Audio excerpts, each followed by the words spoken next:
The end of 2025 sucker punched us right in the gut and made December one of the hardest months personally over here in the Lay Spirit Studios. So while we didn't capture enough footage for a full December vlog, I'm combining what I did get with the footage I captured in January, which also wasn't a lot. But the new year has started off with a bang and there are lots of exciting things in store for us in 2026.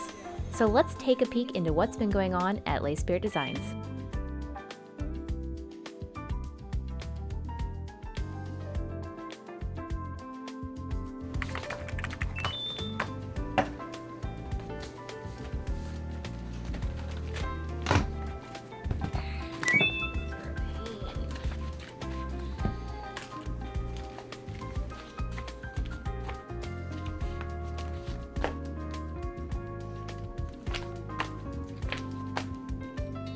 Good afternoon, guys, and welcome to December.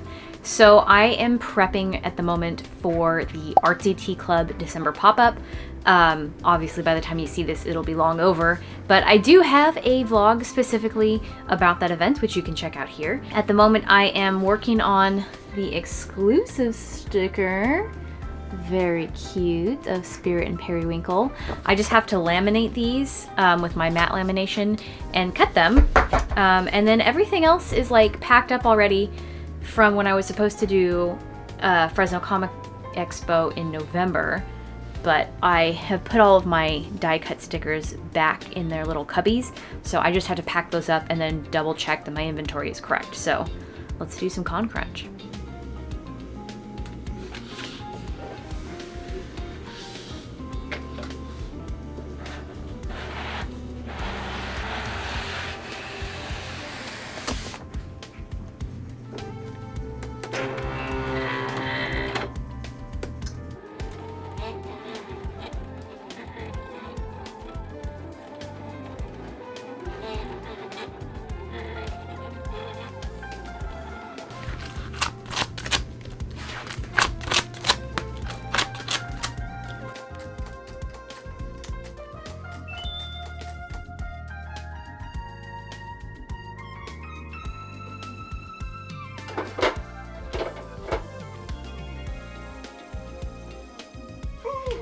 Why are you crying at me?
If I am looking a little haggard, it's because I am going back and doing all of my 2025 expenses for the entire year. And you might be thinking, Ashley, it's January of 2026. Why are you worrying about 2025? Because I'm a fool and I just didn't do any of my profit or expense reporting for the entire year of 2025. And now I have to get it ready for tax season, and I'm not a numbers girly, so every time I have to see numbers in like rapid succession, I just like my brain starts to melt. And I have been keeping track of all of my profits and expenses manually since I started running my business in 2017, and it's really hard to stay on top of, especially if you wait until the end of the month to report everything, or in my case, wait until the end of the year. So to prevent myself from having this issue next year, I'm already starting off this year by finally incorporating accounting software into my workflow. And I have chosen to work with Xero, who is kindly sponsoring this video. Xero is a cloud-based accounting platform that helps small businesses manage their finances all in one place. Stay on top of expenses, bills, receipts, and more, all at a glance on your customizable dashboard. That means if you're like me and you don't make time to track all of your expenses manually, Xero is a great place to start. Xero was built with small businesses and solopreneurs in mind, freeing up time you should be spending on building your business and creating. There are tons of helpful features in Xero that can help small business stay on top of finances in a multitude of scenarios, including syncing your business bank accounts, credit cards, and online shops to track spending, income, and show at-a-glance revenue. One of the features I have been most excited about is the sales tax tab, which you can set up based on your state, your reporting frequency, and when your next filing due date is. And it even gives you a preview of the next filing date upcoming so you aren't caught off guard. So if bookkeeping is something you want to clear from the many hats you wear as a small business owner, now is the perfect time to try Xero. The offer at the time of this video is 90% off for 6 months when you use the link in the description down below, which is an incredible head start to the year, so you can stay busy with the more fun and creative aspects of your business. Thank you so much to Xero for sponsoring today's video. Now let's get back to these numbers.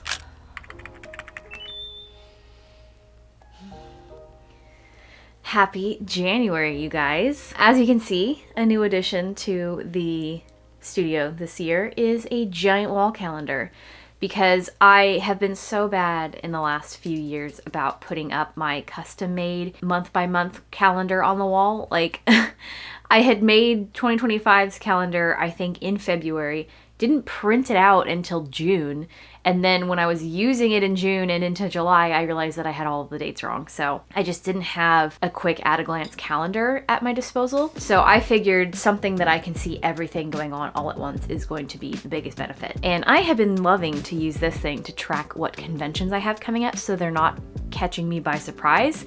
And I have one to add to the list. While I am technically still waiting on a good handful of events to come out with their acceptances for the rest of the year, I am adding on Animazement in Raleigh, North Carolina.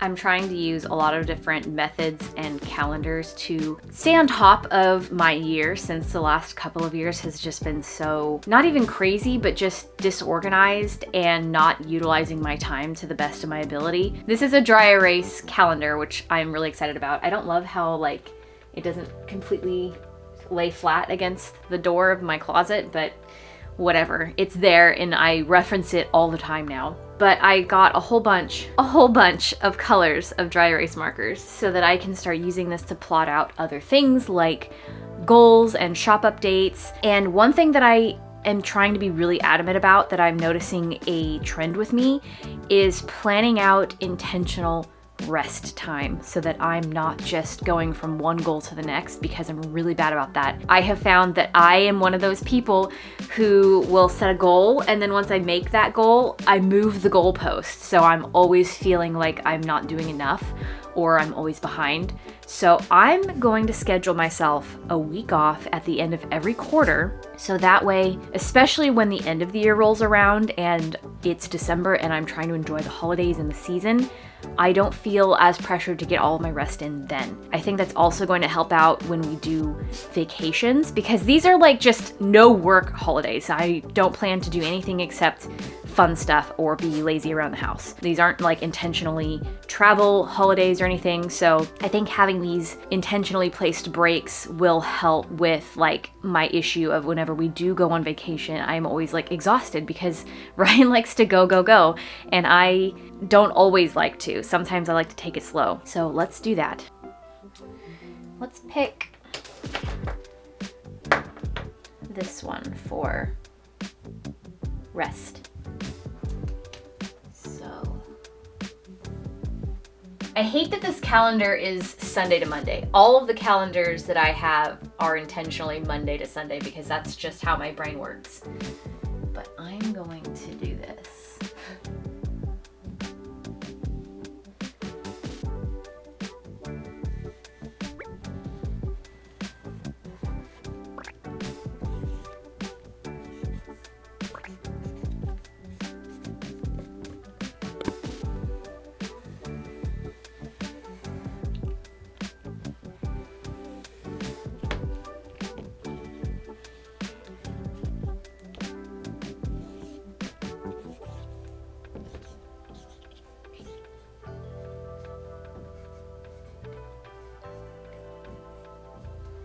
Obviously, if any events pop up, I will like move those around, or maybe I'll just use that as a, you know what? This is a sign that I'm not supposed to do that event, because I am actually signing up for more events than I usually do, which to some people is like, good, you probably should do more events. But like, I know myself, and even after when we did SAC Winter at the beginning of the month, I hadn't done a convention since SAC Summer in August of 2025. And I think I talked about it in that vlog, but like I was telling Ryan during SAC Winter, like, I'm so tired. Like, I don't want to do this for like full time. I don't want to do conventions all the time because it's exhausting. And maybe it was exhausting because I was out of practice. But we're gonna find out, because I have coming up quickly in March, I'm gonna have 2 back-to-back. One is local, and then one is gonna be CarrierCon, which is up in Alameda, and it's on the USS Hornet. We did that one last year, if you wanna check out the vlog. It was a lot of fun, and it's a 2-day this year. So that's gonna be my next travel one. I do have several local events for the next couple of weeks, which is great because I have other stuff going on. We are in the works of building the new Les Spirit website. It is down for maintenance, so you can't even shop on it if you wanted to. My Etsy is still open, but we're working on that and other stuff in the first quarter. So it doesn't feel as like high stakes. And then I was waitlisted for SoccerCon, which would have been the first week of April during Easter. But we are doing Level Up Expo in Vegas again, and that's at the end of April. So I don't think there's anything else I have going on in May. I am confirmed for Animazement the 3rd week of May, and I am hoping to get into Anime Riverside, which is the last weekend of May. So those will be 2 back-to-back too. But I'm waiting to hear back from, I got waitlisted for SoccerCon, like I mentioned, and I got waitlisted for MomoCon, but that didn't end up mattering because I didn't realize when I applied that Animazement and MomoCon are the same weekend, and now I'm booked for Animazement, so I'm already in for that. I'm waiting to hear back from Midsummer Scream, and I'm waiting to hear back from, I applied to Oddities and Curiosities Expo for the first time for their San Jose event in July. So waiting on those 2. And then, of course, other things to fill out the second half of the year once applications open up. I did want to say, on the wall calendar, I'm trying to keep everything at a glance so that I know what's coming up. So I will use other colors to fill in, like deadlines for things, important things to remember, etc. And there's a box. There's an area at the very bottom that has a box for each month, and the whole area is called What Have I Accomplished? And again, as somebody who likes to move the goalpost a lot, I want to use that box to write down the things that I did accomplish every month so that I can look back immediately and see like, oh, I'm not just wasting my time and like twiddling my thumbs and doing nothing. I am actually working towards stuff, even if it's hard for me to remember and see it. So I think a lot of the goal this year is to just have things in my face so my ADHD brain doesn't just dismiss them. A lot of my ADHD problems are, once something is put into my habitat, it becomes visual background noise. So having things change and have things that are like almost too in the way, or something like the wall calendar I think is an exception because it's big and it's in my face and there's going to be lots of colors on there and I am excited to use it. But things along the bottom of my computer I don't think really work because when I tune everything else out around, because there's a lot of stuff over here, it's just not a good spot for those things. But just having things in a place that I don't usually put things with reminders and goals and stuff, I think is going to help my mindset. So anyway, there's lots to do today, so let's get working. I don't know what is going on with these dogs today. Olive, be quiet. But they're fighting and they're crying at me and I can't get any work done in these conditions.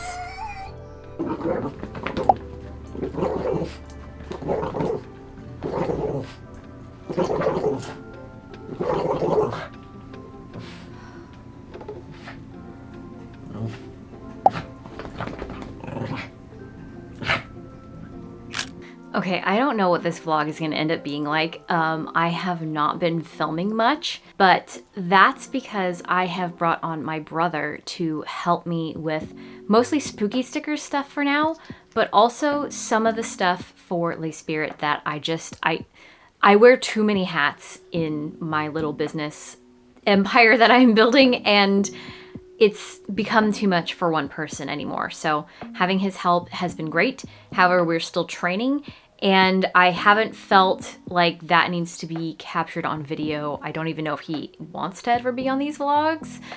We haven't had that conversation yet, but I just haven't been filming because he's been coming over like 2 or 3 days a week helping me with stuff, and there hasn't been much to vlog.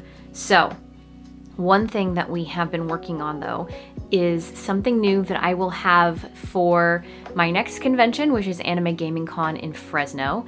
I thought that it would be fun to make something more exciting with my potion bottles. If you guys are not familiar with my potion bottles, they are some customizable acrylic shaker keychains that I made on Kickstarter a couple of years ago, and I only sell them at conventions. You can choose 6 pieces from a menu of 72 different designs to build your potion with 12 different bottle designs to choose from. And I used to have these little mystery bags that you could get different pieces inside if you didn't want to choose, or if you just wanted to get some extra pieces that were a surprise. But they didn't really sell very well except for the very first time that I debuted them. So I was trying to think of a better way to kind of use that. And then I remembered that I have a gumball gacha machine that I used to put my tiny enamel pins in from years ago. And that saw its last convention in 2025 or 2024. I don't remember. I think it was 2024. I got rid of the rest of the tiny pins that I had. So it's been retired and I'm like, well, I have this and I have tiny things that can fit inside of it. So let me show you what we've done. This thing is full to the brim. There are 250 pre-built potions in here. And they are not just placed willy-nilly. When I did the Kickstarter for the potion bottles, I had made 10 pre-made potions based on real potions, or like kind of real potions. And I put that out as inspiration if people didn't know what exactly they wanted or really kind of how it worked. So I took that idea and I took those 10 potions, and inside each of these balls, I have put the ingredients. There's a little slip that tells you which potion you got, and also like kind of tells you which bottle it would go best with if you don't already have a bottle. So it's gonna be $6 per play because that's the same price that the mystery bag pieces were, and it has 6 pieces inside. If you wanted to do this and get a bottle, you could bundle it and do the $20 apothecary that I already do, which is 1 bottle and 6 pieces. But I love them because they're all color coordinated. They look like little candies inside because I got this like candy wrapper cellophane to put in each one and color coordinated it with whatever the bottle would be. So let's test it out and see what we get.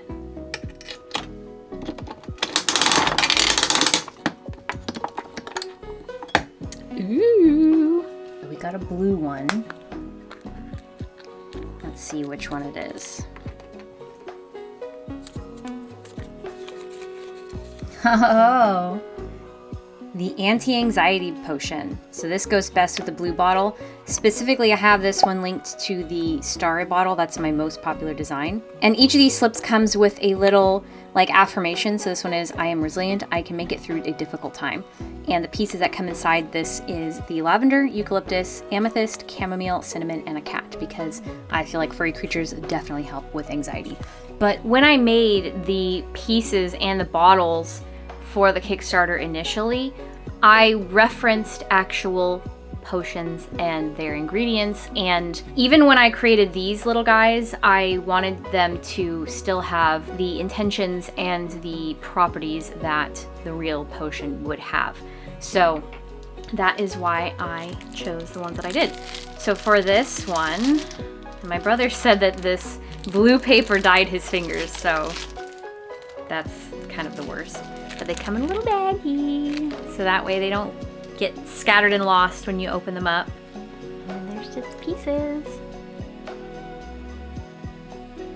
So I will have this at Anime Gaming Con, and I guess if it's really popular, I will keep it around until the potion bottles run out. Again, there's 10 different ones in there.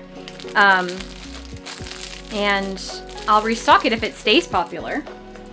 But otherwise, it's just another fun use to get this guy back out on the booth. And the only thing I have left to do for it is make a sign. I'm so stumped on the sign, and I just feel like everything I want to include on it is too much information, but it all feels like important information, so I'm not sure. I don't know. I have to play with that, and I'm not going to do that in this vlog because I already feel like it's going to be kind of a longer one than what you guys are used to now. But in the same vein, I feel like I am missing studio vlogs. It's been a couple of months since I've done just a straightforward studio vlog. Everything's been like pretty informational, or like I didn't do December, but just doing like monthly recaps. And I don't know that you guys enjoy that. I don't enjoy it because usually I just kind of put off filming and then there's nothing to show. So I think I'm gonna go back to weekly studio vlogs, but still not necessarily every single week. Like there's gonna be a breakup, and then of course there's gonna be convention vlogs, etc. So we're gonna return to a little bit of normalcy around here. But hopefully you guys made it through this vlog. I hope that you guys enjoyed it. Let me know in the comments if you are looking forward to regular studio vlog content. And I hope that you all had a wonderful January, because it was certainly productive and a whirlwind over here in the Lay Spirit Design Studio. So I can't wait to see what February holds, and I will see you guys around the channel. Thank you so much for watching. Bye! And that's why I wish you the best.